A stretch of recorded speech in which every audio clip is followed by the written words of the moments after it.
Fala galerinha, sejam bem-vindos a mais uma aula de Física. Eu sou o professor Michael Maciel e essa é a nossa aula de número 19.1, tudo bem? Vai ser uma aula onde nós vamos dar continuidade aos nossos estudos da mecânica quântica, né? Aquela mecânica diferente da convencional, mais moderna, uma mecânica mais avançada, com comportamentos um tanto anômalos com os quais estamos habituados, tudo bem?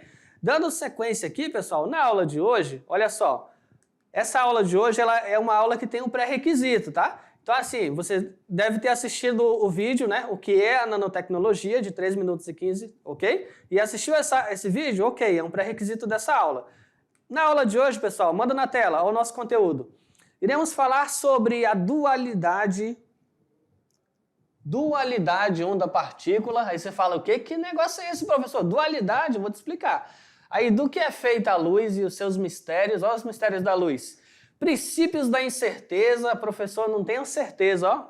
Pois é, vai ter uma incerteza nessa aula. Falaremos ainda do Heisenberg, a partícula criada em relação ao Sol, uma partícula do Sol, o neutrino, e aí terminamos falando sobre a nanotecnologia. Então, assim, é uma aula recheada de conteúdos bem atuais, né, bem modernos, que vai deixar você pensando, né, o odiada dessa mecânica quântica, pessoal. Então vamos lá, vamos pro primeiro conteúdo, dualidade da onda-partícula, pessoal. Vamos lá, a teoria do efeito fotoelétrico, vamos destacar aqui, ó, efeito fotoelétrico, é de quem? Quem estabeleceu essa teoria? Albert Einstein, certo?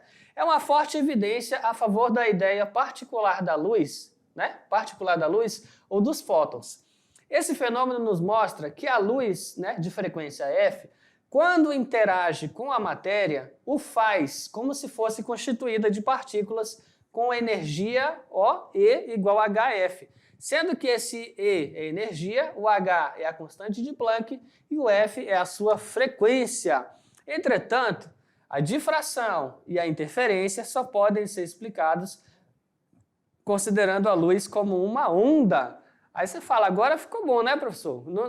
Ficou meio estranho isso aí, né? Mas exatamente essa foi a confusão e essa foi a revolução dentro da física. Por quê? Você pensava lá atrás que a luz poderia ser corpuscular, por exemplo, Isaac Newton, né? Isaac Newton, quando faz aquele experimento da luz. Ah, professor, ele fez o experimento da luz lá, parecendo a capa do CD do Pink Floyd, né? Utilizou um prisma, aí decompôs a luz no arco-íris. Quando o Isaac Newton fez os experimentos ondulatórios da luz, ele fez os experimentos da luz, ele chegou a considerar a luz como corpúsculos, né? Então, uma teoria corpuscular, pedacinhos, pacotinhos ali, né? Corpuscular. Aí veio outros cientistas lá, né? Huygens, e ele faz um experimento e mostra que a luz ela teria um comportamento ondulatório, certo? Aí gerou uma certa confusão. Ah, a luz é uma onda ou é uma partícula? A luz é uma onda ou partícula? Esse é o ponto. Essa mecânica quântica, essa física aí mais moderna, ela vai mostrar o seguinte, que a luz, ela ora se comporta como fótons, né, de luz, então são pacotes, isso, então vai relembrar um conceito corpuscular, e ora ela só pode funcionar se ela for ondulatória. É exatamente o que a gente está falando aqui, ó. Tem fenômeno dentro da física, como a interferência e como aqui ó, difração e interferência só fazem sentido se eu entender a luz como algo ondulatório.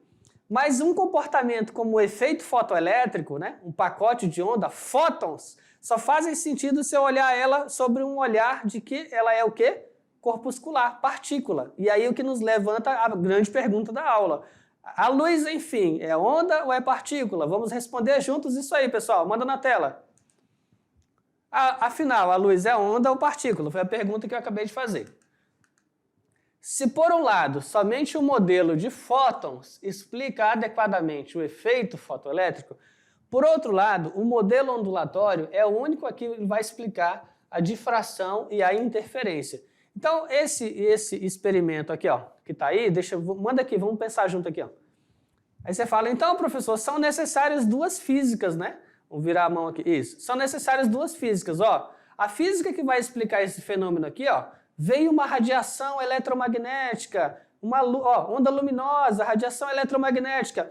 incidiu numa placa metálica, excitou os elétrons, né? Chegou ali fótons, chegou o fóton, excitou o elétron, deu uma quantidade de energia para ele, certo? Numa frequência que tem que ser a partir de uma frequência específica e desprendeu o elétron. Ah, professor, a física para explicar isso, pessoal, é uma física onde a luz é considerada como partícula, tá?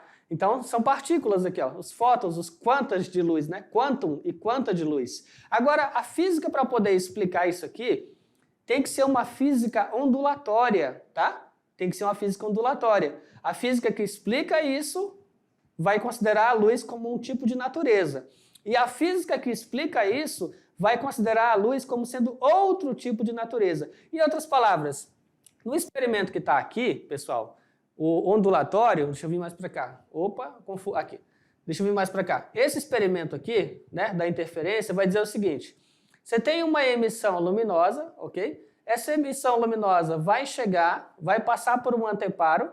Esse anteparo vai ter uma única fenda. Quando a luz atravessa essa única fenda, ela vai criar novas frentes de onda, e essas novas frentes de onda vão chegar no segundo anteparo. Ah, um segundo anteparo, exatamente. E percebeu que o segundo anteparo também tem fenda? Olha aqui, ó, uma fenda. Olha outra fenda aqui, ó, outra fenda. E no final, pessoal, quando eu colocar um terceiro anteparo aqui, vai acontecer uma coisa inesperada. Você vai ter franjas de interferência, né? Claro, escuro, claro, escuro, claro, escuro. Aí você fala, nossa, o que aconteceu? Se a luz fosse partícula, não daria aquele padrão de interferência. Então, como eu disse, este experimento você só consegue entender ele falando de interferência e, portanto, considerando a luz como onda. Esse experimento só faria sentido dentro da física se eu analisar o efeito fotoelétrico considerando a luz como partícula, tudo bem? E aí, será que a gente consegue conciliar essas duas ideias numa única física? Vamos lá, pessoal, manda na tela. Então, qual é o modelo correto, né? A física aceita um único modelo? Com certeza um dos dois está errado, será que é assim? Vamos lá. A luz tem uma natureza, olha a resposta aí, ó, natureza dual. Dual quer dizer o quê? Que ora ela pode se comportar como onda e ora ela pode se comportar como partícula, ou seja, exibe características de onda, ora, né, como onda e ora como partícula, tudo bem? Então você vai anotar, a luz tem natureza dual, ela pode se comportar ora como onda e ora como partícula, depende da situação. Vamos lá, o enunciado a seguir exprime o princípio da complementaridade de Born, né? O que ele vai dizer? No nível quântico, ambos os aspectos, o corpuscular e o ondulatório, são necessários para uma descrição completa do sistema estudado. Ou seja, no princípio da complementaridade do Born, ele já diz o seguinte, para eu entender o mundo quântico, para eu entender as coisas muito, muito, muito pequenas, eu preciso conciliar os dois entendimentos da luz, tá?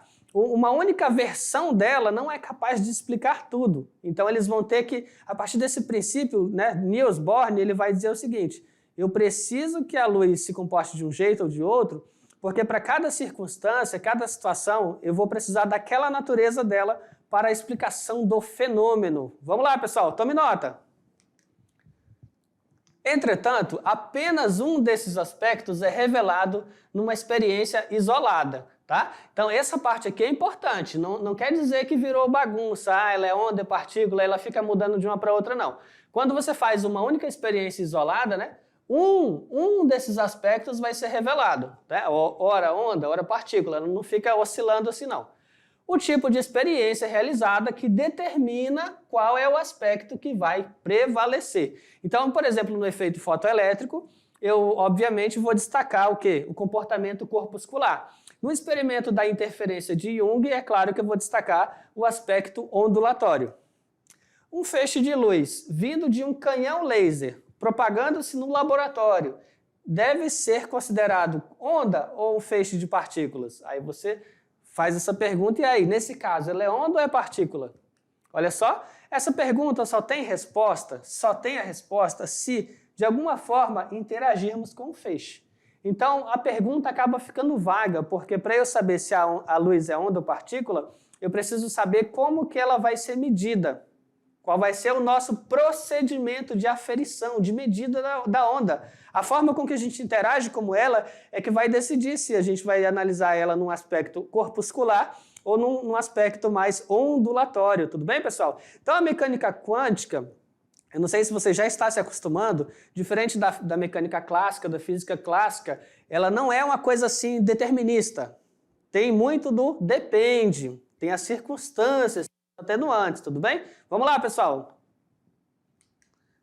Se o interceptarmos com uma grade de difração, o feixe difratará, apresentando o quê? Um comportamento de onda, tá? Então, o feixe de difração vai fazer difração na luz, e ela se comporta como onda, certo? Então, olha aí, ó. Passou, eu coloquei aqui uma lanterna, o feixe luminoso passou por uma grade de difração, ó, difração, comportamento de onda, tá? Então são ondas, ela vai se comportar como onda, porque ela vai sofrer a difração. Agora, por outro lado, se o interceptarmos com uma placa de material fotoemissor, por exemplo, silício, fotoelétrons serão emitidos da placa, apresentando um comportamento corpuscular. Então aí é interessante, porque esse mesmo feixe aqui, ó, jogado na placa, pode, dependendo da frequência, vamos deixar sempre claro isso, dependendo da frequência, pode desprender elétrons da chapa, né? E aí emitir os seus fotoelétrons. Percebeu que a mesma situação, eu pego uma lanterna, vou ligar a lanterna, vai emitir luz. Se eu fizer só essa afirmação assim, professor, peguei a lanterna, vai emitir luz. Só essa situação, pessoal, não define se ela é onda ou partícula. A maneira com que eu interajo, olha só, a maneira com que eu interajo com essa lanterna é que vai definir se o meu experimento com a luz vai destacar o fato dela ser mais corpuscular ou ondulatório, tudo bem? Mas deixando claro o que nós falamos antes. Princípio da complementaridade significa o seguinte, por exemplo, nesse experimento aqui, de baixo, ó, em que eu estou jogando na placa e ela está liberando fotoelétrons, nesse experimento eu não posso tratar ela como onda e partícula, tá? Ao mesmo tempo. Aqui ela é o quê? Corpuscular. Ok, corpuscular. Aqui em cima, professor, ondulatório. Ok, ou seja, aconteceu um comportamento da onda, eliminou o outro. Elas não vão ser dois ao mesmo tempo, por isso que é ora onda, ora partícula. Tudo bem? Complementa-se, depende do experimento que você faz, da forma como você mede a luz, ok? Isso interfere. Vamos seguindo. Nenhum modelo deve ser considerado isoladamente, vamos lá, nenhum modelo deve ser considerado isoladamente para descrever as propriedades da luz. Uma descrição completa e correta do comportamento da luz só é válida quando ambos os modelos são combinados, né, de maneira a se complementar. Se a natureza dual, olha a palavrinha aqui, ó, se a natureza dual da luz é, por si só, um conceito difícil de aceitar, mais intrigante ainda é o fato de também a matéria apresentar natureza dual. Aí você fala assim, professor, agora ficou bom, né? A luz, ela tem natureza dual. Eu vou ter que aceitar que a luz muda de comportamento. É verdade. A mecânica e a física quântica já tem isso determinado. Ela muda de comportamento. Agora você vai ter que... Vamos desconstruir um conceito. Você vai ter que aceitar que a matéria, ela também tem natureza dual, certo? Aí você fala, mas que matéria? Matéria. O lápis, o caderno, a cadeira, a porta, certo? Nós, tudo matéria. A matéria também tem natureza dual. Professor, agora essa física é diferente. A luz tinha comportamento dual. A matéria tem comportamento dual também. E qual é o cientista que vai defender essa ideia? De onde veio essa ideia do comportamento dual, não só para a luz, mas também para a própria matéria? Olha só quem foi o cientista. Manda na tela. Em 1924, em sua tese de doutorado, o físico francês Louis de Broglie estendeu o conceito de dualidade onda-partícula dos quantas de luz de Einstein, né, às partículas de matéria. Ou seja, o cara pegou um conceito e expandiu o conceito, né? Porque até então o Einstein falava ali sobre a dualidade para a luz, definindo o conceito de quanta da luz. Aí esse cientista aqui, o de Broglie, olha esse cara aqui, ó, o de Broglie, ele vem com essa nova ideia. Se fótons apresentam características de ondas e de partículas, se elétrons são partículas, mas também apresentam características ondulatórias, talvez todas as formas de matéria tenham características duais de onda e de partícula. Ou seja, o que o de Broglie fez foi pegar uma ideia, né, anterior à ideia do Einstein sobre o efeito fotoelétrico, sobre a dualidade onda-partícula. Ele pegou a ideia anterior, adaptou essa ideia, estendendo o raciocínio para a própria matéria. Então, a própria matéria também teria um comportamento ondulatório, né, ou dual, ora se comportando como onda e ora se comportando como partícula. Aí você fala, professor, o quão radical é esse raciocínio? Esse novo raciocínio da física, de considerar a matéria como dual, isso interfere até onde na nossa vida, na nossa tecnologia? Até que ponto isso pode mudar a forma com que nós enxergamos o universo? Vamos seguindo.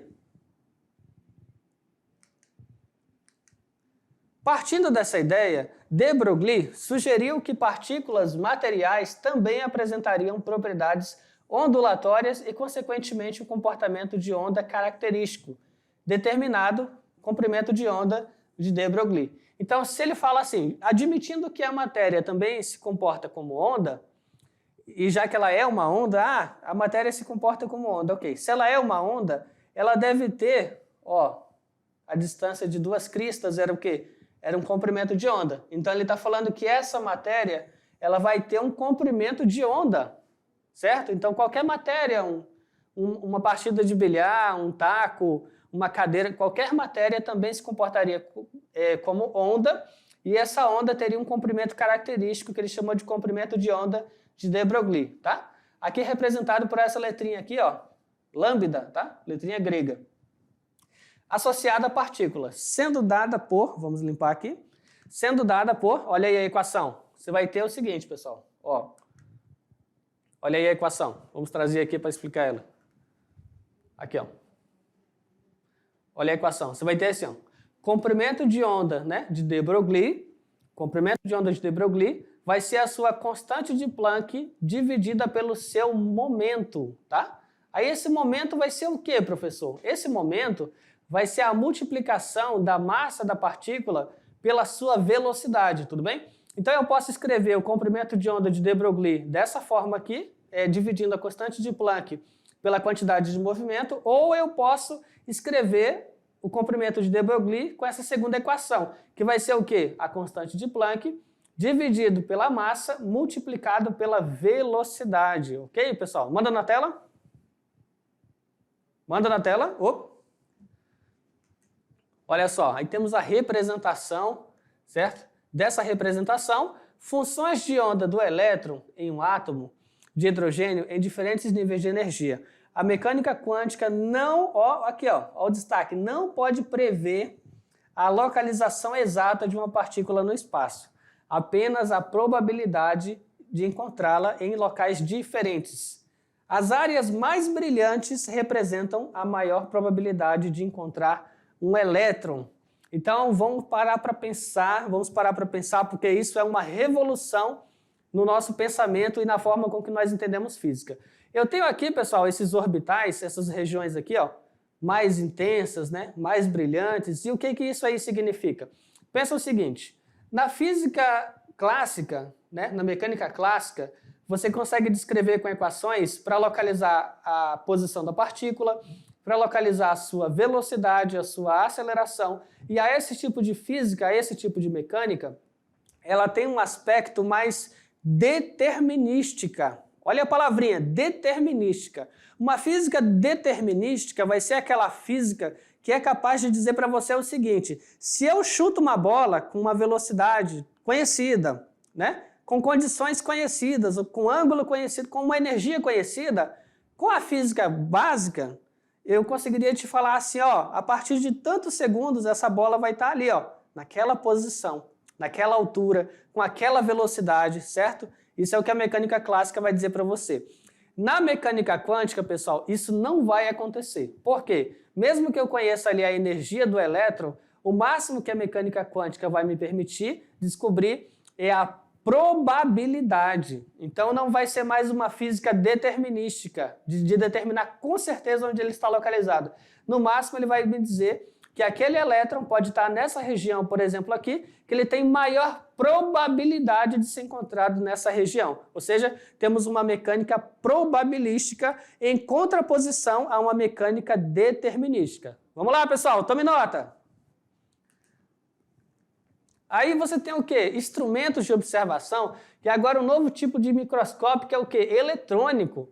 Em 1931, através de engenheiros alemães, Ernest Ruska e Kendall Marx, foi construído o primeiro modelo de microscópio eletrônico do mundo, que, em sua primeira versão, apesar de conseguir uma ampliação menor do que proporcionada pelos microscópios de luz, conseguiu provar não apenas que a utilização de feixes focalizados de elétrons era viável, mas que os rumos e o futuro da ciência dependiam desse desenvolvimento. Ou seja, aqui o microscópio eletrônico é uma aplicação, de uma tecnologia que trabalhasse com os elétrons, ou seja, com o feixe de elétrons.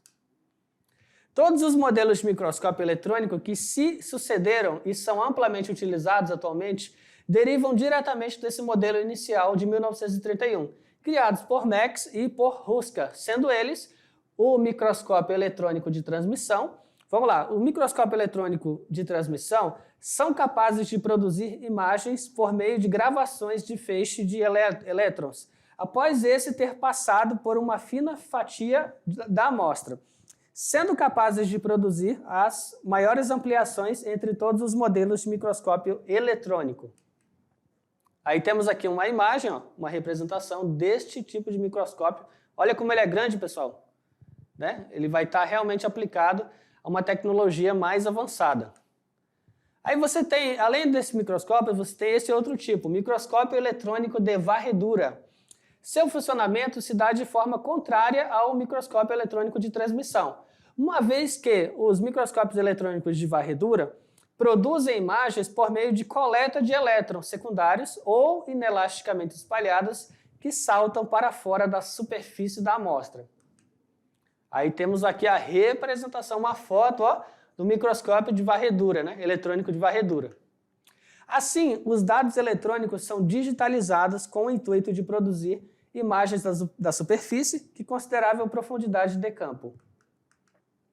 Temos ainda, pessoal, o microscópio eletrônico de reflexão. Em termos de estrutura, esses microscópios de reflexão operam de modo bastante similar ao microscópio de varredura. Aí, representação desse microscópio de reflexão.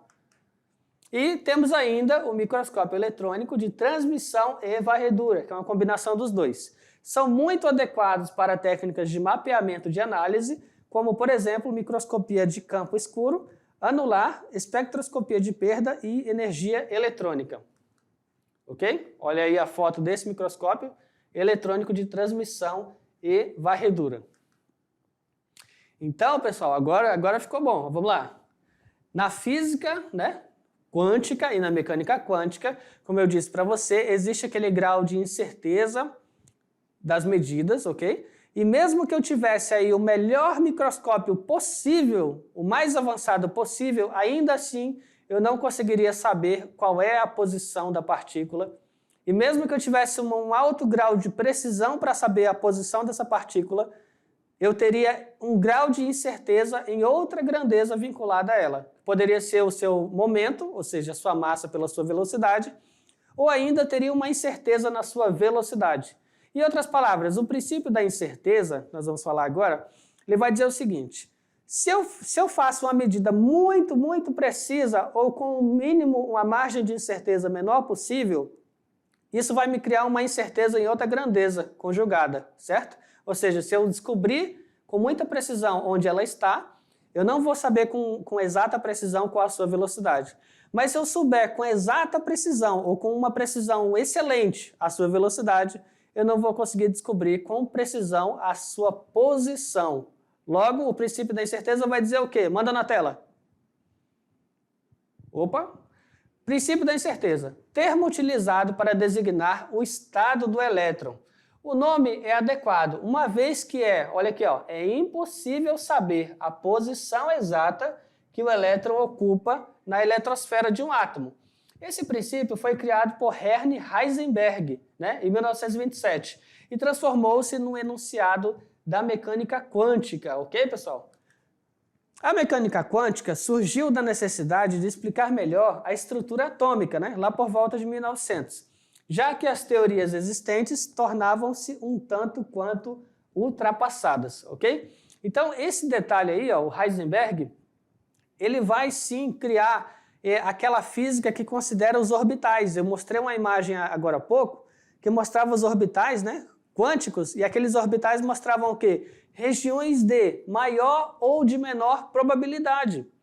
Probabilidade de encontrar o elétron. Aí você fala, professor, então o átomo não é mais aquele círculozinho fechado, onde eu tinha certeza ali onde eu ia encontrar o elétron, não. Você tinha probabilidades. Se você tinha probabilidade, existe uma chance de você acertar, e óbvio que onde tem uma chance de você acertar, existe uma chance de você errar. Para a chance de você errar, eu chamo de incerteza. Então, o seu princípio da incerteza está vinculado ao fato de que mesmo que você tivesse o melhor instrumento de medida, mesmo que você tivesse o melhor microscópio possível, você não ia conseguir saber com certeza a posição dessa partícula com tanta certeza quanto descobriria a velocidade. Em outras palavras, você não saberia a posição e a velocidade com excelente certeza ao mesmo tempo. A precisão que você ia ter em uma, descobrindo a velocidade, por exemplo, ia te dar imprecisão na medida da outra. Ok, pessoal? Vamos seguir o nosso raciocínio sobre o princípio da incerteza. Vamos lá. A nova teoria baseava-se em um modelo de átomo mais complexo e matemático, e declarava que a matéria possuía propriedades associadas como ondas. De acordo com o antigo modelo atômico, né, proposto por Bohr, seria possível saber a posição exata de um elétron, o que não dá mais, né? Então, olha só, uma representação desse modelo atômico. Nesse modelo atômico você vai ter aqui, ó, as suas linhas, ok? São camadas, né? Nessas camadas você tem o quê? Níveis de energia, ok? Ó, esses níveis estão associados com energia. E você vai ter espectro aqui, ó, energia crescente. Aí você fala assim, professor, o que ia determinar se o elétron ia de uma camada para outra vai estar relacionado com os fótons, né? Se ele está ganhando fótons ou se ele está perdendo fótons. Então vamos supor, se ele recebeu energia, ele vai pular para uma camada mais energética. Ele perdeu fótons, ele vai pular para uma camada menos energética, ok? Agora, enquanto ele estiver numa camada dessa específica, vamos lá, enquanto ele estiver numa camada dessa específica, ele está no que foi chamado de estado estacionário. Aí você fala, nossa, estado estacionário? O que é isso? O que é uma coisa estacionária? Estacionário vai ser aquela condição onde ele não vai perder energia e nem receber. Porque se assim fosse, caso ele perdesse energia, aquele elétron ia ficar girando, aí ele ia perder energia, ele ia ficar girando, se aproximando do núcleo, se aproximando até que, toma, ia cair, ia colidir dentro do núcleo. Isso de fato não acontece, tá? Porque se esse fosse o caso, nós teríamos o quê? Átomos instáveis, ou seja, um átomo que não tem estabilidade. Agora, se eu tenho regiões seguras como essas com camadas, onde ele tem esse estado estacionário, ele consegue se manter. Ele só vai migrar de uma camada para outra, havendo a sua emissão, né, ou absorção dos fótons de energia. Tudo bem, pessoal? Vamos lá. O modelo da mecânica quântica trabalha com a probabilidade de ondas e se encontra esse átomo, né? Para isso, usa-se os orbitais, né, que a gente chama de nuvens de elétrons. Olha lá. Eu tenho os orbitais, pessoal. Olha os orbitais aí, ó. Então vai te dar a região de probabilidade, né? Probabilidade para você encontrar. Ah, professor, aí eu tenho uma região de maior probabilidade para encontrar, certo? Mesmo assim, ter probabilidade não é ter certeza que ele vai estar nessa região, certo? Então tem maior probabilidade, ó, certo? Para cada tipo de análise, você vai ter uma curva ou uma nuvem eletrônica diferente, ok? Os orbitais são volumes do espaço onde provavelmente haja um elétron. Daí o termo princípio da incerteza de Heisenberg, ok? Aí você fala, entendi, professor. Essa nova parte da física, essa nova mecânica, ela traz um aspecto totalmente diferente ao que te foi apresentado lá no primeiro ano, né? Com aquela mecânica, com o conteúdo do segundo ano e até uma boa parte do conteúdo do terceiro. Porque essa nova parte da física, ela vai trabalhar com as incertezas. Ela vai trabalhar com o que há de mais humano, o erro, a imprecisão, certo? Então, tudo que nós podemos fazer com o máximo da nossa inteligência, expertise, conhecimento, é criar um modelo matemático que preveja regiões de probabilidade para você encontrar uma determinada partícula. Mas ainda assim, pessoal, com essa incerteza, ela é uma física que revolucionou a nossa tecnologia e que funciona muito bem, tá? Não é porque, professor, essa nova física só trabalha com chances, né? A palavra chances é que ela não vai funcionar. Não, ela funciona bem, mas ela tem um caráter radical. Por isso que demorou para ela ser aceita, mesmo no meio científico, porque eles acreditavam que tudo já era conhecido, né? O Lord Kelvin, ele vai declarar que tudo que já tinha para saber já se sabia, então essa nova física era uma física diferente. Eles até achavam que poderia estar errada, estaria incompleta talvez.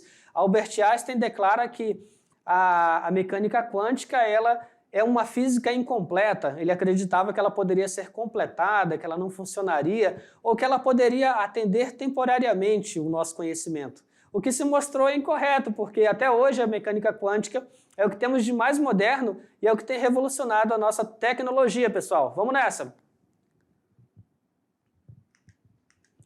No mundo das partículas subatômicas, os valores instantâneos de certos pares de grandezas físicas, denominadas variáveis conjugadas, não podem ser conhecidas simultaneamente com precisão ilimitada.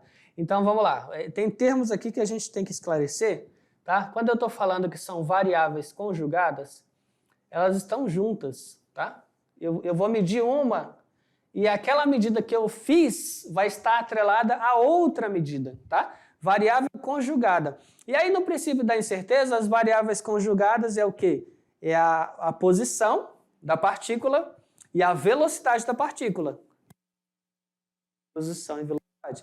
Ainda uma outra possibilidade de eu fazer as variáveis conjugadas como posição e quantidade de movimento, tá? As duas também são variáveis conjugadas. Vamos lá, pessoal?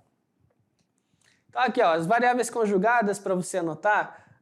Professor, posição e velocidade? Sim, né? Barra velocidade. Variável conjugada. Ou ainda eu posso fazer uma variável conjugada com posição e quantidade, tá? A letra não está das melhores, tá? Mas dá para entender. Posição e quantidade de movimento. Aí você fala, que quantidade de movimento é essa? Vamos apagar isso aqui. Ó, quantidade de movimento eu vou representar pela letra Q. Vai ser a massa multiplicado pela velocidade, tá? Essa é a quantidade de movimento. Então vamos lá, variáveis conjugadas eu acabei de explicar. Não podem ser conhecidas, olha a palavrinha aqui, ó, simultaneamente. Você já conhece essa palavra? Significa o quê, pessoal?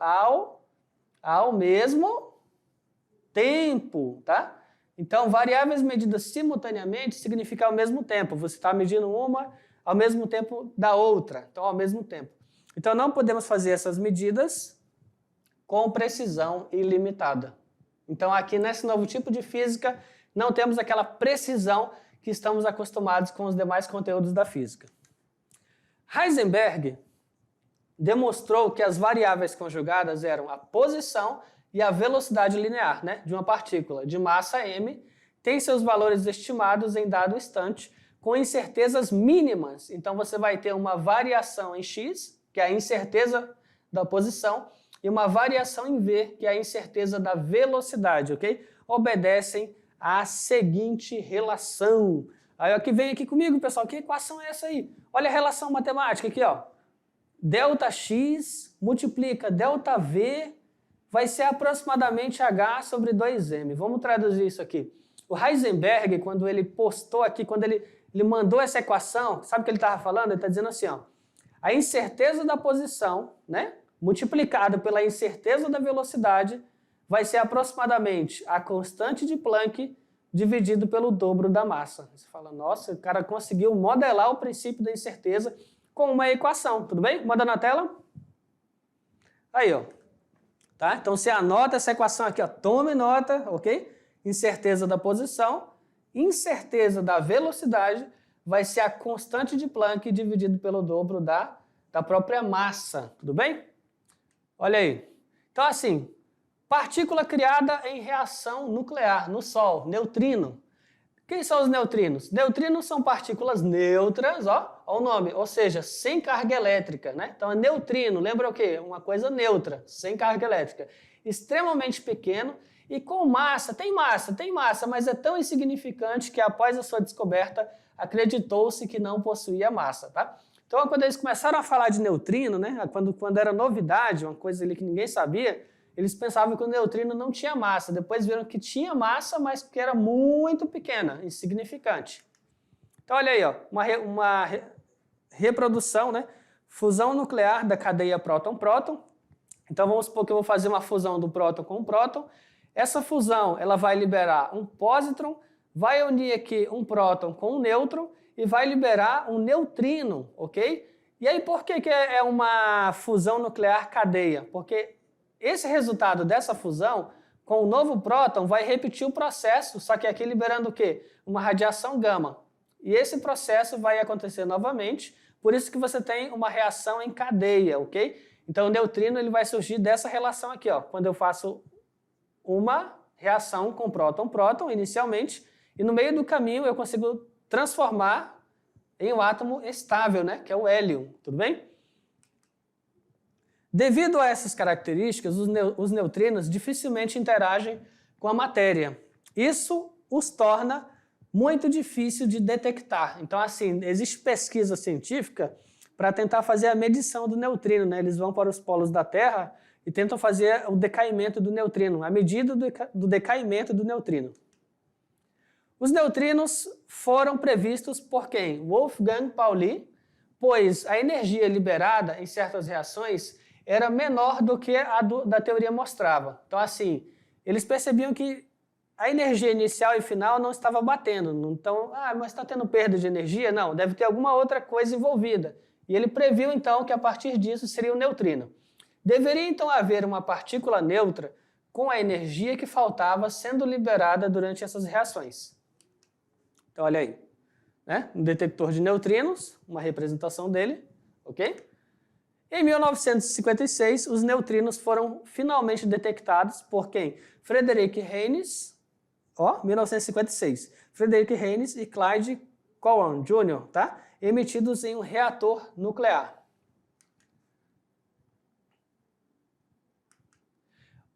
Uma grande fonte de neutrinos próxima de nós é o Sol, onde ocorrem violentas reações nucleares o tempo todo. Olha lá, então o Sol é um emissor de neutrinos. A partir da comprovação da existência dos neutrinos, muitos cientistas se concentraram em pesquisar aqueles que eram o quê? Provenientes da nossa estrela, então a nossa fonte de neutrino. Esse interesse se deve ao fato dos neutrinos poderem atravessar todo o núcleo solar e chegar até a Terra.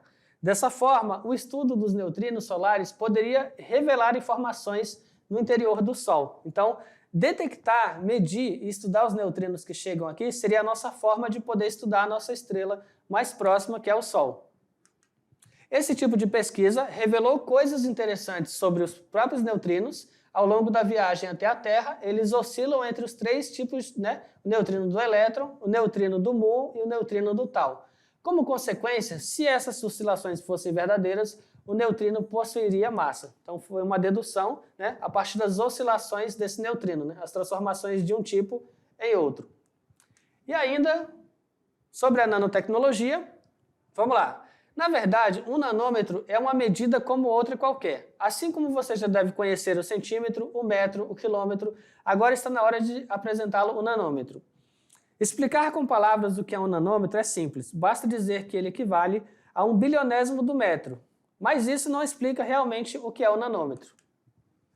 Imagina se pudéssemos aumentar medidas numa mesma proporção. Ao aumentar o nanômetro, ele deveria ficar com o tamanho de uma bola de futebol. Em compensação, uma moeda de 1 centavo, né, seria maior do que a própria Lua. Então, se eu aumentasse 1 nanômetro para o tamanho de uma bola de futebol, uma moeda teria o tamanho aproximado da Lua. Ou seja, a relação entre 1 nanômetro e uma moeda de 1,2 centímetros seria o mesmo que comparar uma bola de futebol com a Lua? Já pensou? É uma proporção muito interessante, né? Do nanômetro para a bola e da moeda para a Lua.